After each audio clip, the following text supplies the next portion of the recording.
Here we go. We are presenting The Caster's Trial. My name is Samir Hide.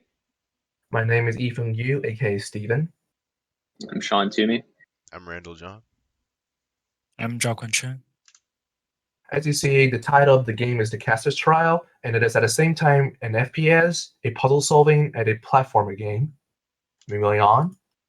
The premise of the story is that in the kingdom of Rolado, magic is forbidden, and it is known for its extremely strong army of warriors to keep it safe. And the spellcasters, once found, are caught and put into the dungeon for a trial. If he or she survives, he or she will be recruited into the secret magic caster army. And our heroine, Cthulhu or Galanodal, is found as a sorcerer when she is 16 and caught and put into the dungeon. But something different is going to happen this time, because Tyndalos Nightwing, a wizard who was already recruited into the secret army, left a key and hints in the dungeons to look for a helper to overthrow the ruling of the current royal family, because he cannot stand the current situation that he won't be able to see his family again. Moving on, there will be two different endings depending on how the player chooses to beat the game. We'll talk about that later. Moving on. The player will control Cthulhu, and they will have two different options to win the game. They can either choose to kill all the enemies in the dungeon and win the game. That's one ending. Or they can choose to traverse the maze and get the key, traverse back out, and leave the dungeon while dazing the enemies instead of killing them. The player must win one of these options before the 5-minute timer is up. Moving on to the next slide.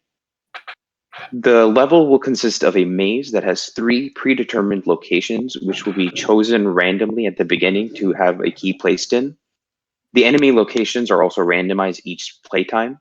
And the user, when they start the game, will be presented with a start menu that gives them 3 difficulty options: easy, medium, and hard, with escalating levels of enemy damage, increasing amount of days cooldown, and decreasing amount of duration that the daze ability will be effective on enemies. Moving on to the next slide.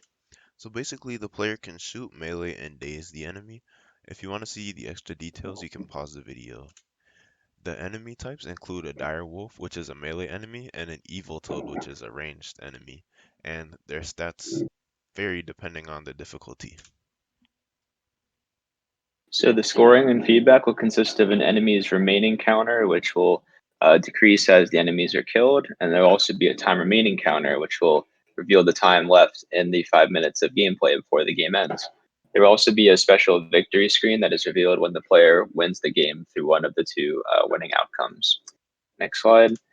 The writing style will be first person, and it will include a fantasy tone of language, so any thoughts or ideas expressed in the game will be from the first person point of view of our heroine. The art style will be gothic, and the color scheme will be dark and drab, and the music style will be ominous. Next slide. We will adapt the innovative gameplay design in the industry.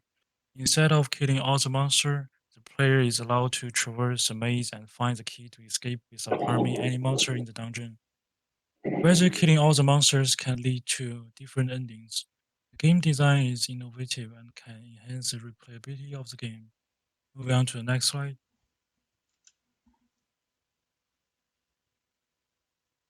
The team member roles is the following. Please pause the video for more details.